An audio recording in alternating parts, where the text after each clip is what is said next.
Okay, good morning, Dad. Today is Friday, October 11th, and let's start off by talking about Ukraine. So first off, can you just tell me why is this conflict important? I mean, I feel like America's always involved in some type of war, whether directly or via proxy, and it doesn't seem to matter whether or not we win or lose. It's just what we do. But Yeah. this war, it's different, right? I mean, can you Uh-huh. explain why this is people should care about this conflict. Why Right. it's so important? What is the gravity of what's happening in between Right. Russia and Ukraine? I think it's different because of Russia, right? The proxy war is being directed against Russia, and that's one of the great military powers of the world, a country with the largest nuclear arsenal in the world. And for that reason, of course, it really matters. And then, of course, it's a conflict that's taking place in Europe. The first time no, it's not the first time that it's happened. The Of course, Balkans, right? we had the Balkans, right? But it's on a scale, much greater scale than any previous conflict in Europe. I think it's all those things make it important. Its location, and the participants. Yeah, it's true. We fought proxy wars in the past. I think the only proxy war that could maybe is remotely comparable to this or was, is the Vietnam War. Right. Hmm. There was, in that case, it was the Soviet Union that was, I think maybe it's not even fair to call it a proxy war because it was very much it, it an indigenous effort. It was the North Vietnamese, the Viet Cong that fought this, but the Soviet Union came to the aid of North Vietnam and supplied them with weapons and But it made not a real difference soldiers. in that conflict. And in the end, the U.S. withdrew. It was a blow to U.S. prestige. We can't forget that. It was a time when it resulted in a real loss of self-confidence within the U.S. I think it was actually for the best to just realize that, okay, maybe we shouldn't just get involved in these wars, willy-nilly, without thinking through. We lost, 55,000 of our own men. Something like 2 million died on the other side. We don't hear about that so much. It was at a tremendous expense and it ended up damaging the U.S. economy. So there was a lot of questions about the, advisability of the U.S. becoming involved in conflicts around the world. And that was actually healthy. But then I would say that it was healthy. But the MIC, the military industrial complex, considered it to be a real serious blow, right? Because they are in favor of a very aggressive U.S. foreign and military policy, and that was put on hold for a while. Hmm. But they constantly kind of worked to bring it back, and then it really came that what they call the Vietnam syndrome. That's what the critics of the non-interventionist called the policy that followed in the wake of Vietnam. They called it the Vietnam syndrome. It's like a sickness we had, and it ended finally. Famously to the words of George H.W. Bush, he says that like we kicked the Vietnam syndrome once and for all. That was after the first Gulf War back in 1991. So he celebrated the end of the Vietnam syndrome. Anyway, this is a long tangent, but I think it's again this war is the only one that I would say that is remotely comparable. But the Vietnam War is the one only remotely comparable to what we're seeing in Ukraine. But Ukraine, I think, is much bigger. That our commitment to Ukraine has been very public and it has been enormous. We're talking about hundreds of billions of dollars, and it's not just us, but it's all of NATO. So it's the Soviet Union helped North Vietnam, and but again, this was a far off place. It was Vietnam was never a very popular war among many Americans because they just felt like they didn't even really know where it was. But everybody knows where Europe is. They might not know exactly where Ukraine is, but they know it's right up against Russia and it's part of Europe. Everybody knows where it is, and we're making a huge commitment and fighting the Russians directly. And so we've put the reputation on the line, I think, more so than we ever did in Vietnam. And a defeat, the withdrawal of U.S. troops was a blow to U.S. prestige, but it wasn't. And it was a victory of sorts for the Soviet Union, but the Soviet Union wasn't so heavily involved. So it wasn't so much like a conflict between the U.S. and the Soviet Union. But this would be seen, I think rightly so, as really a test of strength between Russia and NATO. And if NATO loses, it's clear that NATO lost this test of strength, that they gave it their all. They depleted all their military stockpiles. They handed over hundreds of billions of dollars worth of equipment, and yet they were defeated by Russia really quite directly. So it would be a huge, huge blow to U.S. prestige, NATO's prestige. It could be. But what does that really mean? I mean, okay, I understand. It's more than just our ego, though, right? What a defeat when we lose. You said before, like, Western hegemony is on the line. So does this mean when we lose the war that there's going to be like not necessarily regime changes? Because usually when there's some type of conflict, we have a winner and a loser, then you have a huge change in the side that loses. But because it's a proxy war, right? What does it really mean? Like we'll continue having our elections, we'll continue doing whatever it is we do, we will have less global influence. Like can you talk about what's really at stake for the West when we lose this war? Prestige, image, credibility really do matter.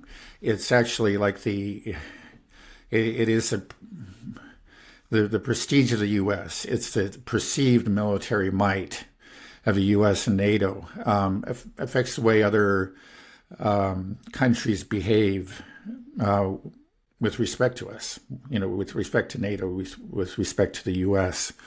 And if there's this assumption, I think it was quite evident, it still exists very much so, but prior to the onset of hostilities in Ukraine, prior to the SMO, there was this perception of let's say, NATO invincibility. It was often just referred to as the most powerful alliance in the military alliance in the history of the world. And that, of course, extended largely to the U.S. because when you're talking about NATO, you're largely talking about the U.S. And that, that affects the way other countries relate to the U.S. Mm-hmm. So when they're thinking of, making, if they're going to, again, if the U.S. is going to make threats, it used to be that, against a country, threaten sanctions or whatever, that country would just hop to attention and, do what the U.S. said. Again, there's this perception of U.S. Strength. So U.S. is still strong, but now we see it's not as strong as it used to be. So it's just that the U.S., I think, as a result of what's happened already, particularly the failure of the sanctions war. But I think this it will be even more true, when the Russians defeat Ukraine. NATO supported Ukraine. It'll be even more true at that point. It's just that the U.S. will not be seen as almighty anymore, and other countries will be more willing to ignore the U.S. and to develop relations with adversaries of the U.S. Is that a bad thing for America? Like because it seems like people should maybe ignore us, the things that we're making people do and causing all these conflicts around the world. We see what's happening in the Middle East.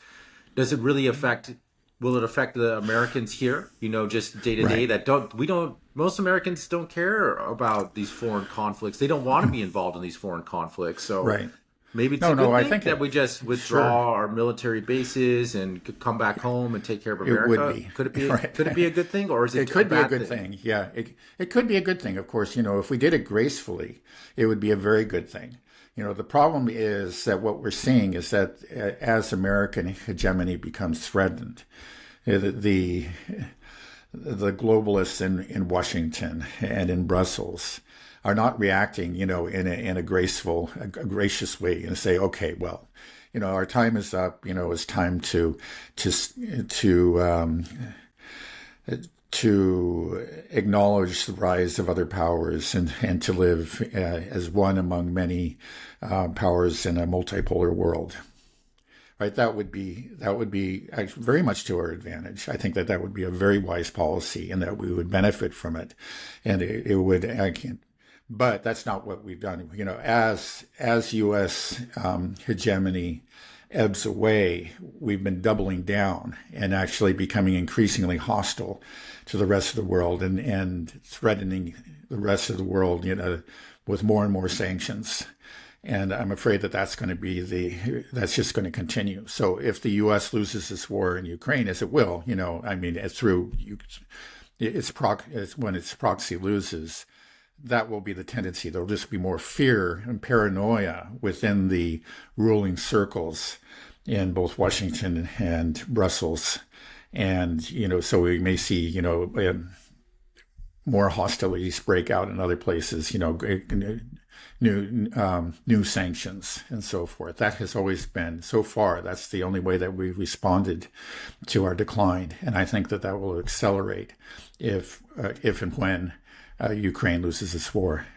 So what does that mean for the West with these new sanctions? Does that just mean further isolation we're isolating ourselves, right? Is what we're doing. Well, I think we are, we're creating it becomes an increased risk of, what we see happening, the end of, I remember globalization not very long ago was described as this completely irresistible trend. That's the way the world was going, was towards globalization.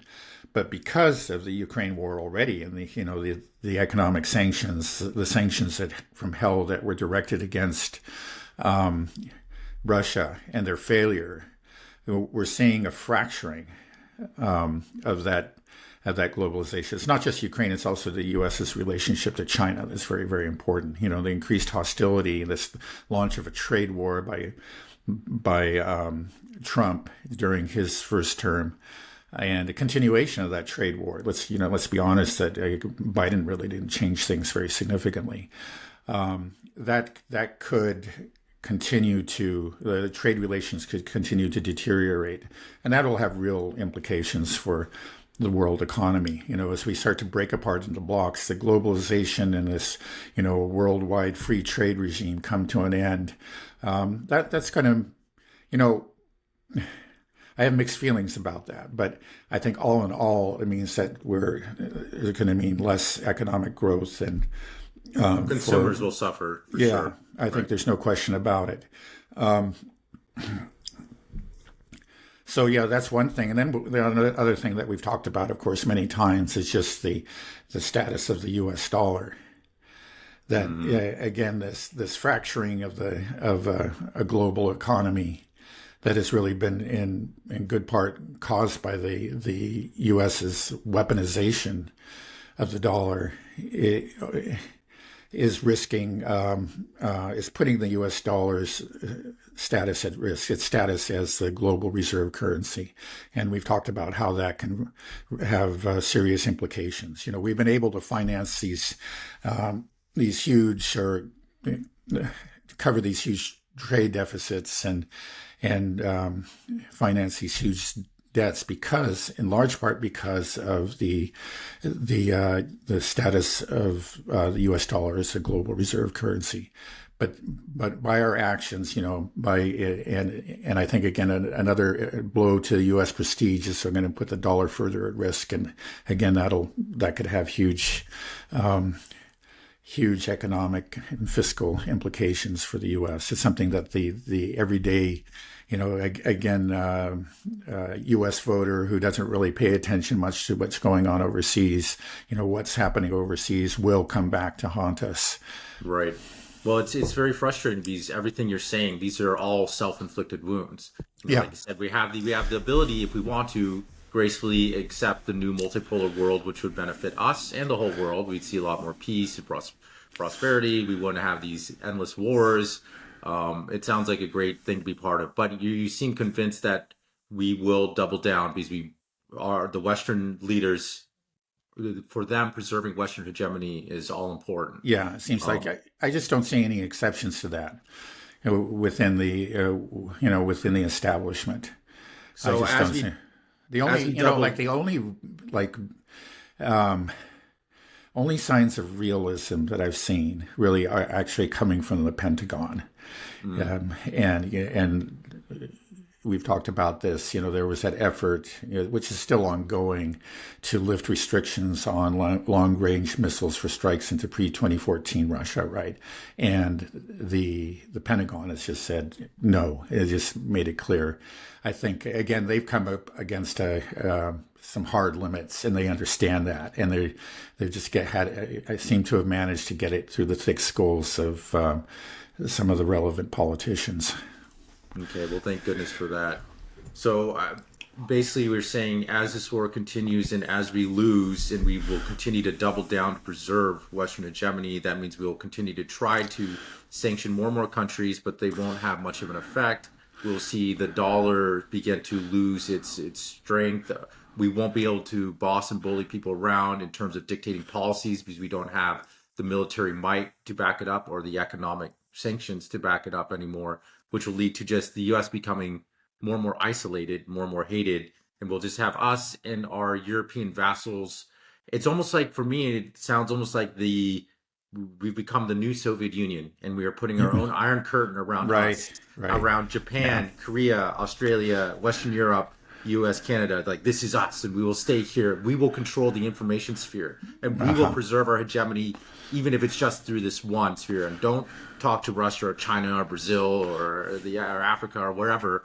Like, this is it. Is that kind of what's happening? Is that a good parallel? It's a parallel. It's obviously it's different. The relationship between the Soviet Union and the Warsaw Pact was different, but there are obvious similarities. I mean, when a country steps out of line, like Hungary, for example, there are real consequences. There are threats, and they make good on them.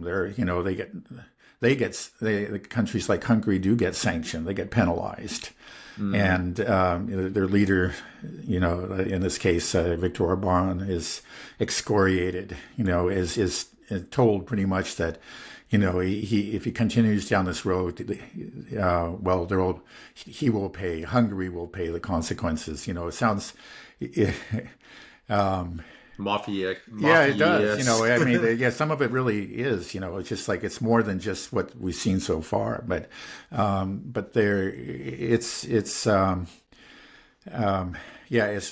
it's not. The consequences are real. The hegemony is real. It's not such a soft hegemony before. The U.S. used to rely on its tremendous soft power. It always relied to a great extent on military power, but it did have a great deal of soft power. It still has it. Let's be honest. There's still the U.S. narrative still has an outsized influence, I think, around the world, but it doesn't have the dominating, decisive influence that it used to have. And that's quite obvious, and that's I think even within Europe, again, there are large minorities in these different countries, and are approaching a majority of people who don't go along with the Ukraine war narrative, and that's very worrisome for the establishment in Europe and in the U.S. But it's even more true, of course, when you get in the global South. That's why there is this panic about RT and an effort to just shut down RT around the world, because I think it's silly in the end. Actually, RT does get important information out there, but there's just so many alternative sources of information that it's just if you want to use the the metaphor of the boy in the dike. It's just like you plug one hole and 100 pop open. It's just they're not, or it starts spraying water. It's just not. I don't think there's any way to keep the dam from breaking. You could say the dam is already broken. Right. No, it also seems to be different.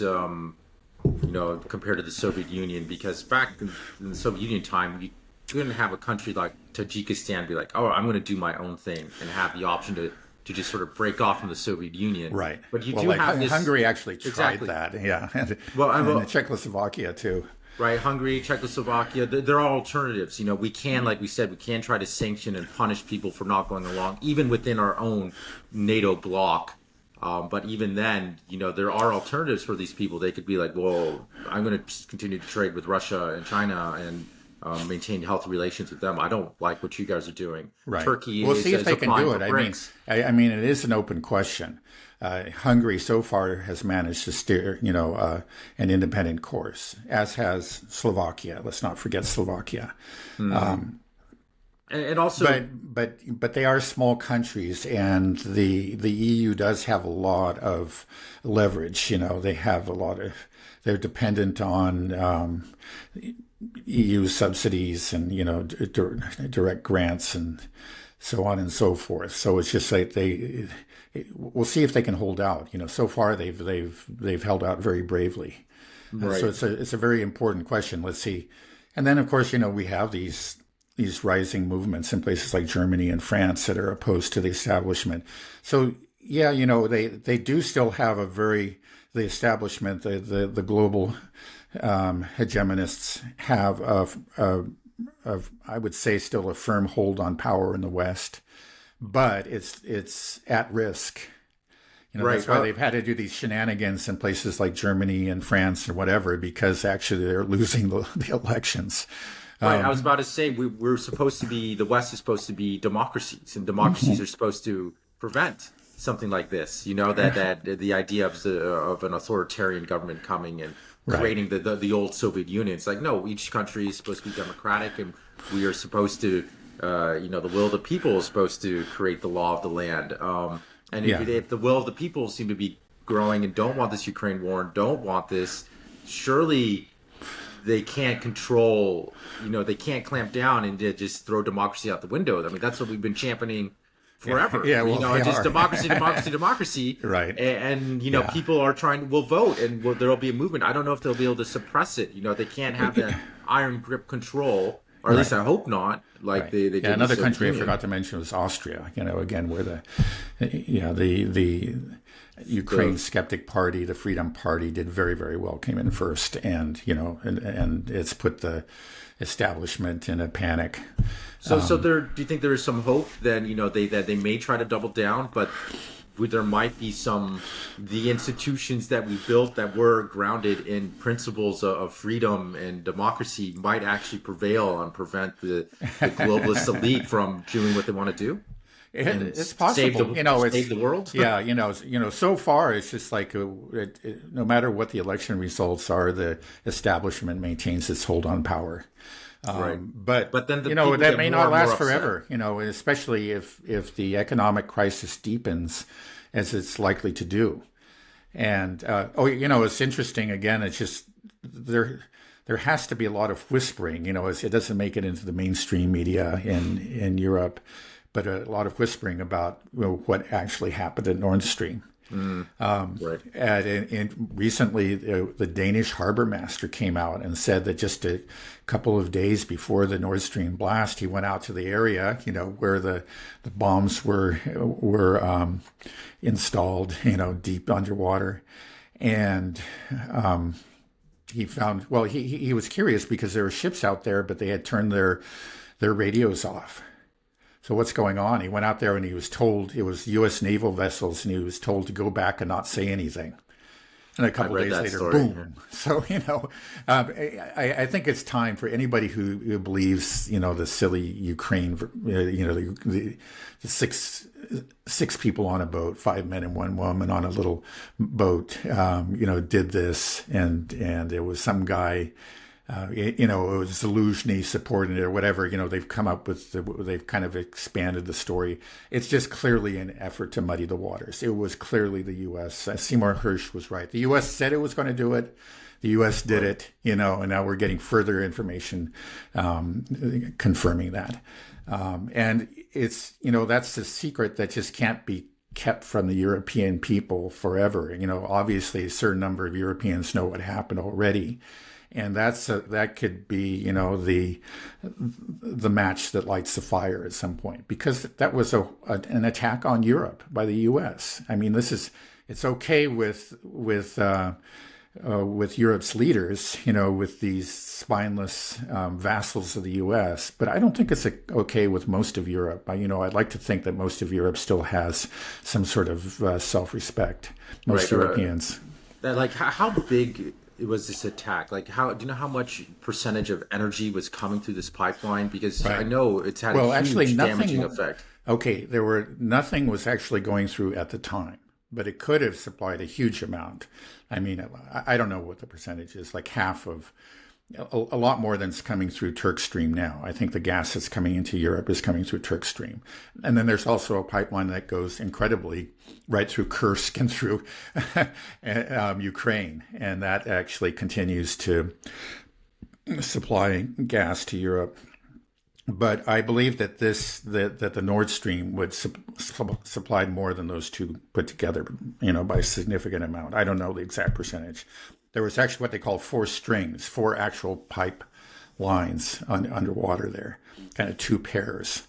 And 3 of the 4 were destroyed. So there is one actual pipeline that could be reactivated. Now, the thing, so...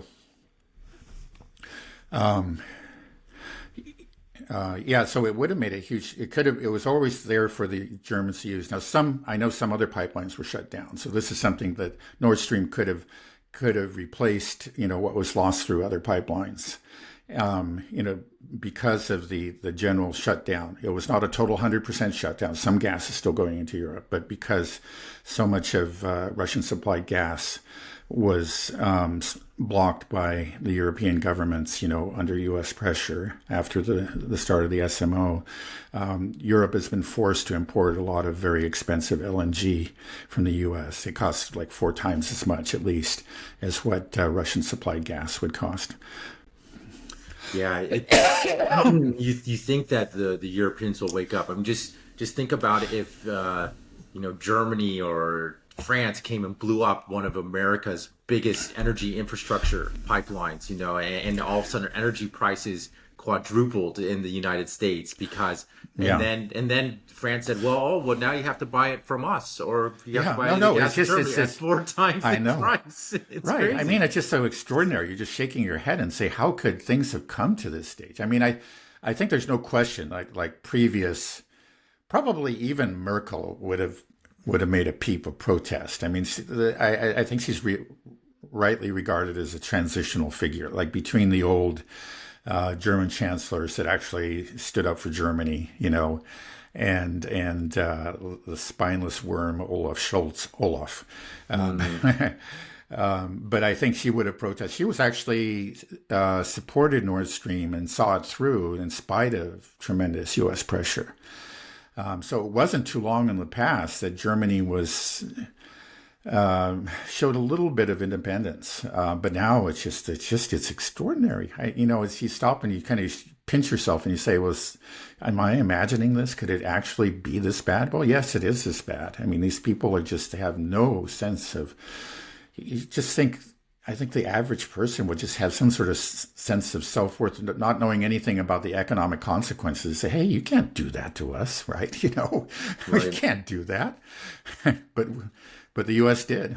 Right. Well, it sounds like there's some hope for change then, because there's some hope. There will be doubling down, clear doubling down from the establishment and these Western leaders, but there is enough, I think, realization and just people will, like you said, will realize that the Nord Stream story can't stay hidden forever.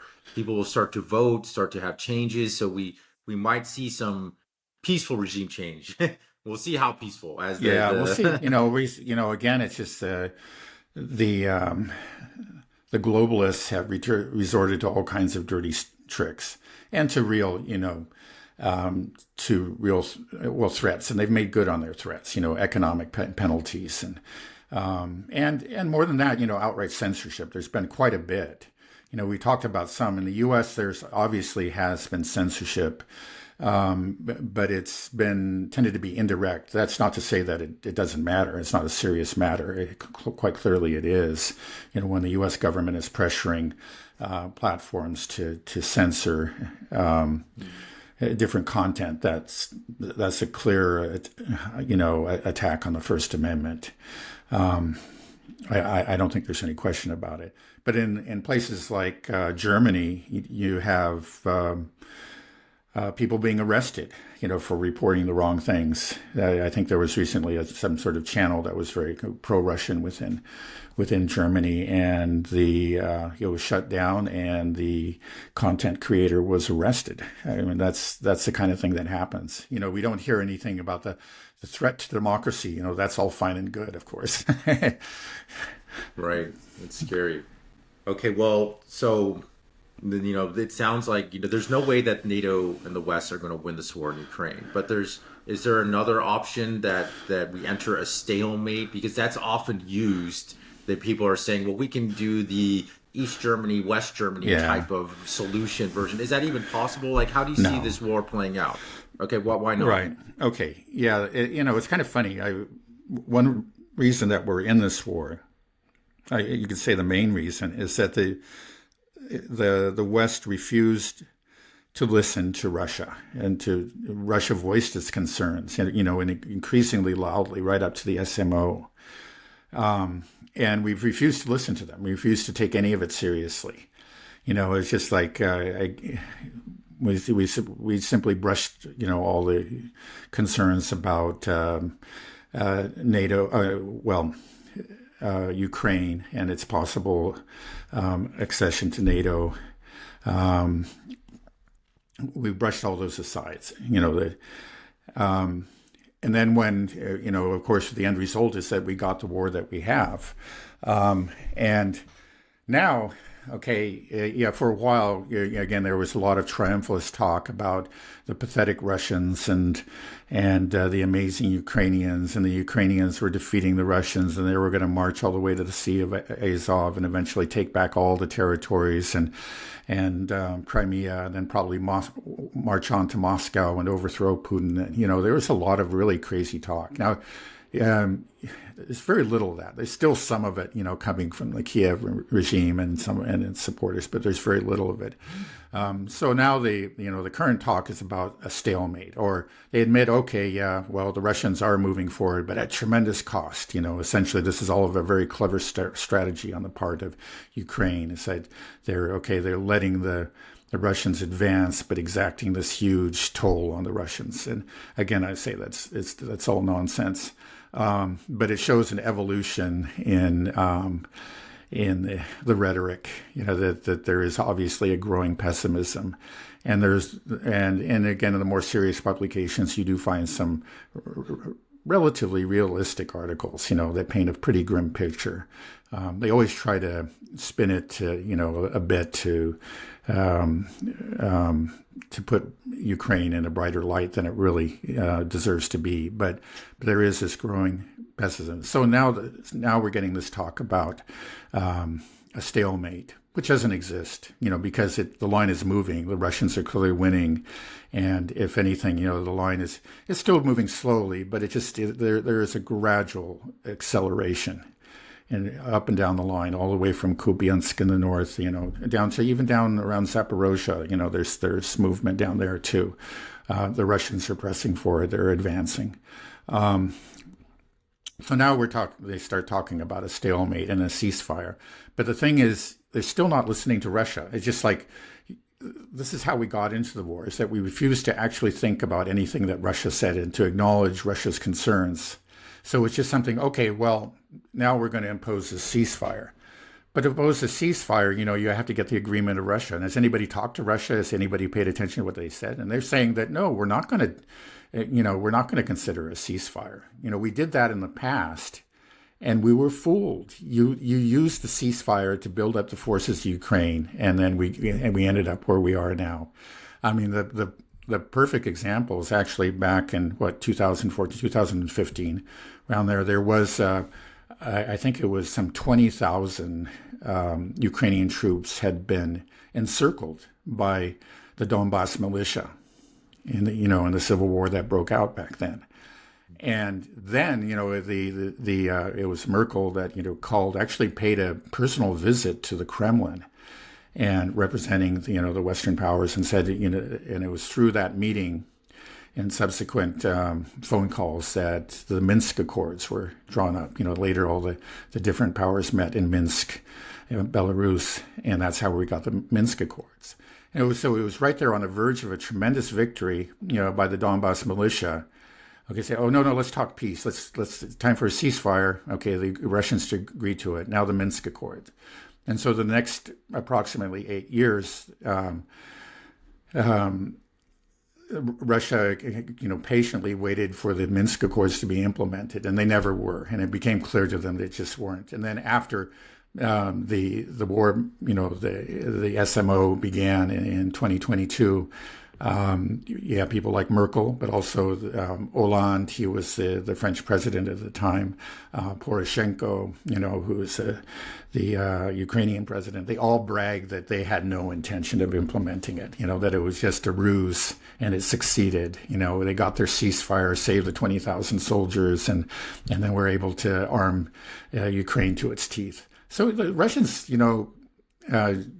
haven't forgotten that. Putin is actually clearly is very, very bitter about that. And so, no, this time we don't have a ceasefire until we get a real agreement, that's enforceable, and and all our conditions are met.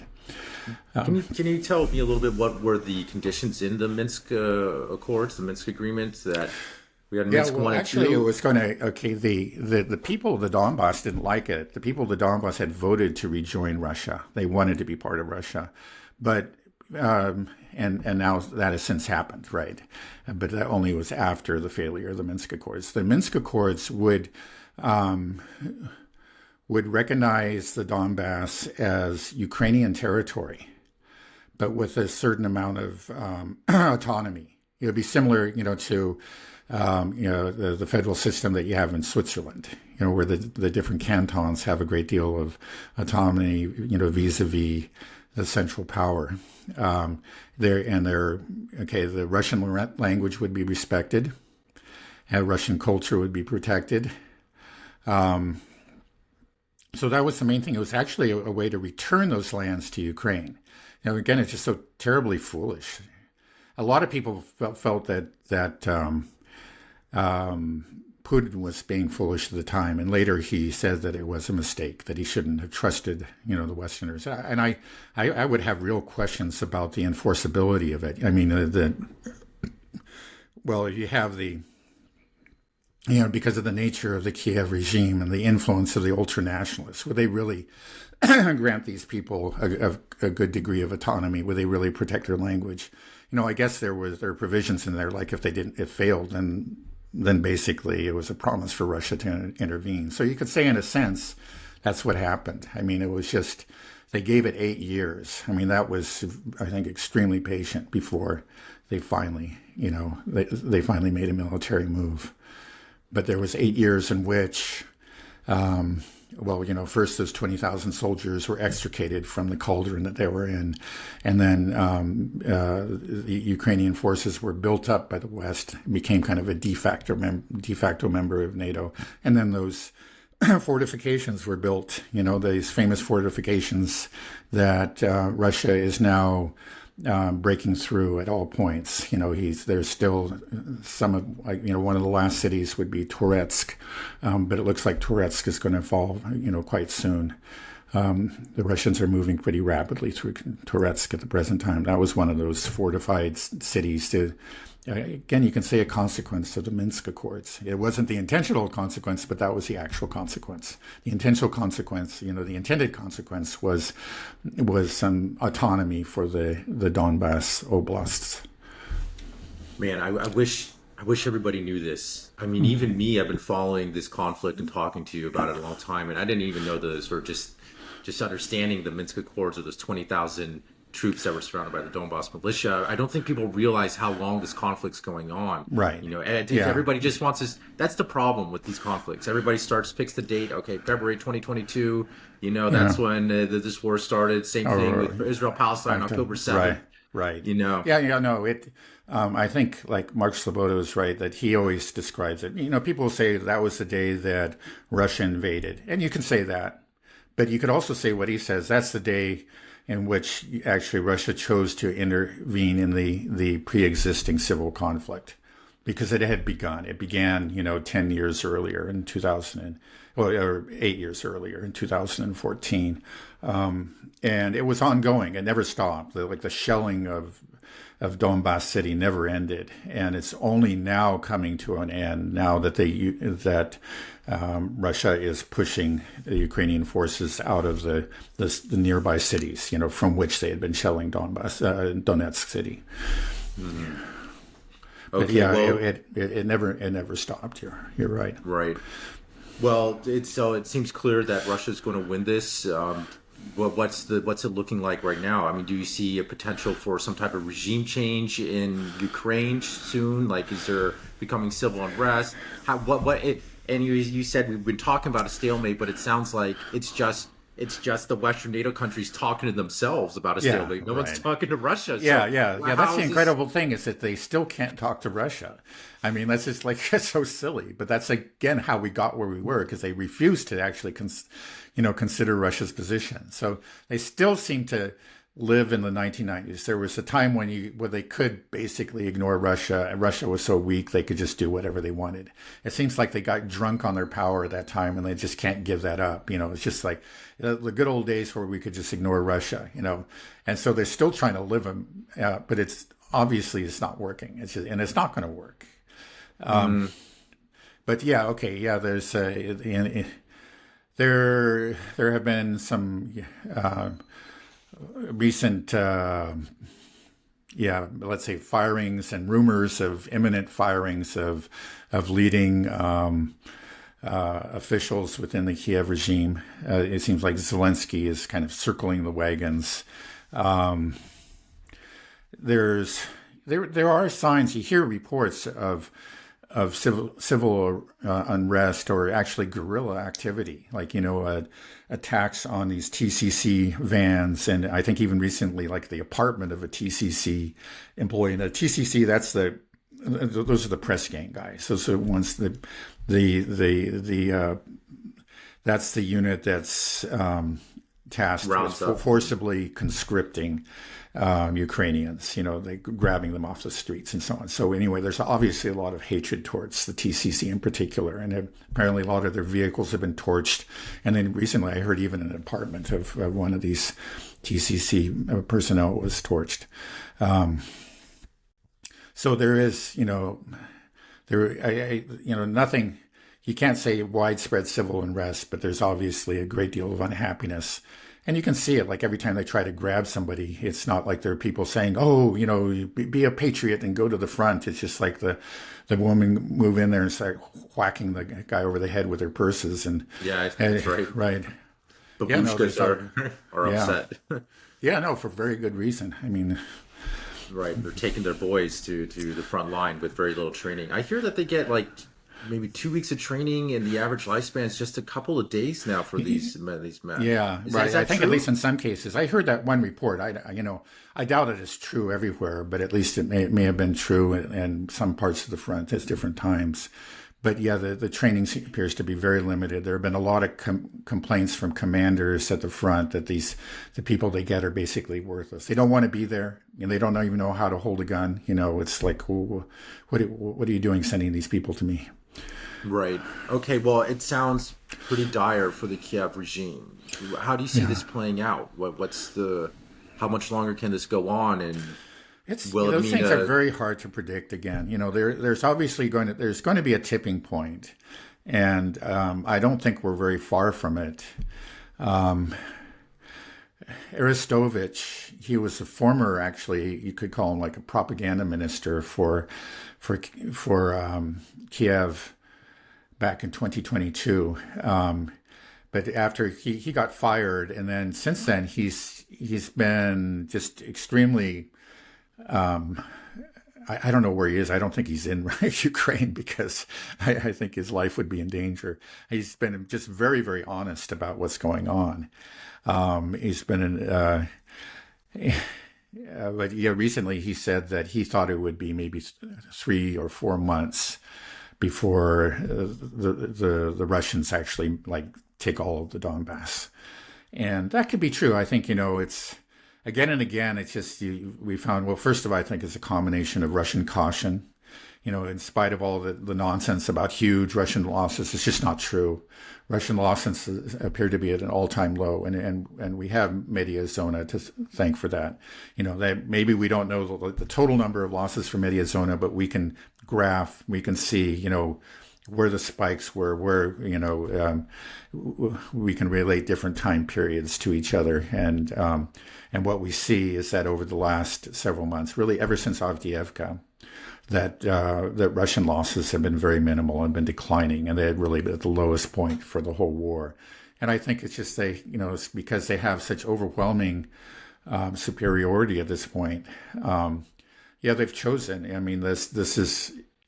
They could go for broke. They could go, carry out what they call a big arrow offensive, and maybe they will at some point. They may just finally decide that the Ukrainians are weak enough that we can do it, and we won't suffer, any real significant losses. But so far, they've held back from that, and they've just been going at Ukraine very methodically. But because, again, pursuing a war of attrition, focusing on degrading Ukraine's armed forces. In the past, that meant for just almost a very static line, very minimal movement. But now, you see, I think just they're pursuing the same strategy, this war of attrition. But because Ukraine is so weak, Ukraine just keeps on falling back. And so to maintain the war of attrition. Even though they're not really pushing hard to seize, lots of territory, they're seizing much more territory than they used to. Again, it's, you look at a map of Ukraine, you can't see much, but it's compared to what happened, like even 6 months ago, and certainly, a year ago. The advances are obviously accelerating. That again, it's not at all unusual for them to take 10, 20 square kilometers in a day. Well, there seems to be at least a little bit more, realism and rationality in the West now, because, it was a bit scary for a second there when we were talking about giving them long-range missiles to strike into Russia, but it seems like we've been holding firm, and there's come to this realization that the West can't win this. And so there's talks of trying to get some type of negotiated settlement. But the problem is, of course, they still won't talk to Russia about it. Obviously, you need to involve them. But it seems like, do you feel like things are, the outcome is now becoming clearer to everybody, and the chance of severe escalation, do you think, is declining? Like the idea of sending NATO troops in, or, like the long-range missiles, do you think that is now kind of put on the back burner because realize like it's just not going to work? Do you think that's happening? It seems like, again, it's both Germany and, I've talked about the spineless worm, Olaf Scholz. There's one, one exception to that, and that is, the long-range missiles. He kept on saying, oh, no, we can't do this. We can't give them tanks. We can't give them our Leopard 2s or whatever. And then he would do it. Then he would, he always caved in. But this is one that he hasn't caved in. It was better than a year ago that he was saying, we can't give them Taurus missiles, and he's still doing it. And, we're seeing the same firmness from the Pentagon, with regard to other long-range missiles. So that, that is encouraging. Again, I think it shows that, there are these hard limits, and there is, there was a lot of wishful thinking, and there still is an awful lot of wishful thinking in the West, but there is still a realistic core. They're not completely insane, at least in the major powers, in Germany and in the U.S. You do have a lot of other European leaders that are still talking the same way. I think the Danish president and Donald Tusk in Poland and the Baltic presidents or leaders are always just nuts. I think one of them even volunteered to carry out a preemptive strike against Russia. I mean, it's really just a suicide. What are they doing? But they've always been nuts. There does seem to. This is something I've hoped all along that there would be. There is at the very, there's all this happy talk and wishful thinking and whatever but it eventually, as the war progressed, that would die away, and then you would finally get to this realistic core. And I think we're seeing signs of that. So I think there's reason to be hopeful. I'm always a little bit more hopeful about the Ukraine war than I was about the war in Palestine. For the reasons that we gave. I think that those people are pathetic and whatever, but they're not absolutely insane, with the exception of the Baltic leaders, right? And maybe the British leaders. They just seem to be nuts. I mean, just really, even the UK is sending some troops there to train more soldiers or whatever, so that they're actually sending real. I don't know if it's been approved, but I mean, as there's still reason to be worried, as this is not over, and there are there are the neocons in the U.S. Obviously Anthony Blinken really tried hard to overcome to have the restrictions lifted on the long range missiles, but he failed. That's a good sign. But we don't know what will happen, because those forces, those warmongers are always there. The neocons are always there, and they're always looking for their opportunity. And so I don't think it's time to breathe a sigh of relief. It's not over. There are still huge risks, but I would say that there's good reason to be cautiously hopeful with regard to the Ukraine war. Okay, I'll take it. All right, let's talk real quick, just a little bit about the Middle East before we sign off. So there were some attacks on UN peacekeepers. I just saw the headline. I don't know much about it. Can you tell me what happened? Right. Actually, I think there have been two attack yesterday. Actually, I think on 3 different locations. One was a watchtower that resulted in the injuries, some rather serious injuries to UN peacekeepers there. And then so we're talking about southern Lebanon, right? Southern Lebanon, the ground invasion of southern Lebanon. There was some, I think, earlier an Israeli demand for the peacekeepers to withdraw, and they refused to say, this is why we're here. It's not like, we're supposed to be maintaining the peace here.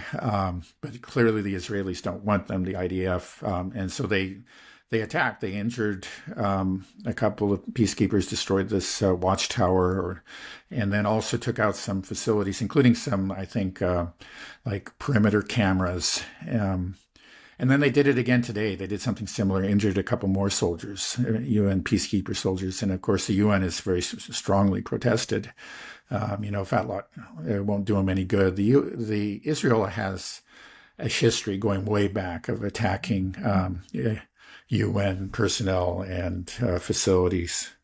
How did they get away with that? I know. Well, they shouldn't, but obviously they do.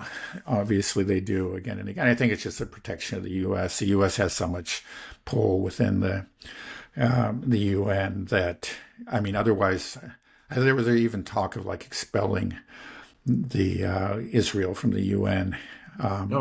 Well, they've been, because, it's just they've ratcheted things up to a horrific degree. I can't remember the exact number, but they've killed dozens, if not hundreds of UN personnel, UNRWA personnel in Gaza, directly killed them, and have attacked many UN facilities and vehicles, and then just recently declared that they came up, they concocted the story that somehow UNRWA personnel were Terrorists. connected to Hamas, included Hamas members, and later, it was reported as fact, of course, immediately by all Western media, and a lot of Western governments immediately just stopped funding UNRWA, which is the main organization keeping Gazans alive. And then it was acknowledged that there just wasn't evidence for it. So most countries restored funding. I don't think the U.S. has yet, even though it's been proven that that was false. But anyway, this is just this, they slandered them, they've attacked them, they've killed many of their people. And then recently declared the Secretary General, Guterres, persona non grata in Israel. So this is something, they don't give, obviously this is not a way to endear themselves to the world community. Right. It's like they're trying to be the most hated country in the world. Yeah, they're to succeeding. Attack UN peacekeepers, kill UN relief workers, label the head of the UN as persona non grata. It's like... Yeah. It's extraordinary. Right. I think I heard Ilan Pape, which I actually got to meet in Ramallah. Okay. But he said that basically Israel is already dead. Basically, what they've done. Do you believe that that's a fair statement? That there's no coming back for them. It doesn't matter if they win, or whatever winning means. If they exterminate all of the Palestinians and well, I think their reputation has been permanently and irreparably damaged. I agree that there's no coming back. It's just that so a good part of the world always saw Israel for what it was. A lot of the world had kind of a mixed bag. Say, it's kind of like, I'm sure that they take things too far, but they're in a difficult position, whatever. And then there was always the West that was in Israel's corner, especially the United States. But now they've lost, the whole, outside of the West, they've lost the public relations war, the information war entirely. And as you say, they're the most hated country in the world. Everybody sees them for what they are. It's a genocidal Jewish supremacist regime that is bent on ethnically cleansing and or killing the people around them. Now including the Lebanese. And then I think they've actually done permanent and irreparable damage to their support, even in the West. I mean, it's like, again, it's the people in power are still completely supporting Israel. Either the administrations, the ruling parties, they're completely behind Israel still in the West. But I think that the clock is ticking. The days of continued unconditional support by the West of Israel are numbered. So even if they win, I think they'll still stand. They'll still get support, from the U.S., but it's going to be a damaged Israel and damaged both, economically damaged and also, its reputation is permanently damaged, and then there's just really no coming back from it. And then also, I think that even if they survive all this, their military deterrence is just never going to be what it was. It used to be. The sense of invincibility is, I think it'll be clearer as the days progress. It looks like that ground invasion is failing. More evidence has come out that Iran did serious damage to Israel and has proven that their invincible air defense is not invincible. So that aura of invincibility, we're talking about that with regard to the U.S., but it's even more true for Israel. And you're seeing it. One of the reasons that maybe Israel is taking so much time to respond is that a lot of countries that used to be allies of the West are refusing to let the U.S. and Israel use their airspace. That's what I heard as well. That Iran, I think, made it clear that if any of these other countries help Israel to carry out an attack on Iran, then Iran will respond harshly. Right. See, that would not have happened before. That just so it shows there is a shifting. The balance of power is shifting against Israel. So I mean, even if Israel manages to survive this and to defeat its enemies, it will be at great cost, and it will be a damage to Israel, and it will be in a larger context of that does not favor them. Time is not on their side.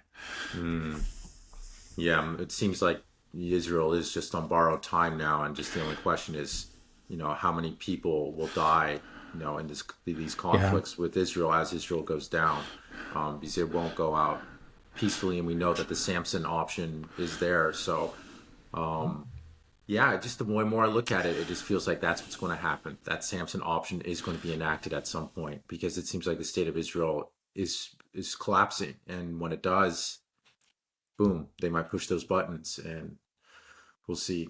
Okay, real quick, just I want to go back to the UN peacekeepers that were attacked. Do the UN peacekeepers, do they have weapons? Is it possible that they will shoot back at these? I mean, if you're getting shot at, I mean, like, I'm going to shoot back, right? I mean, right.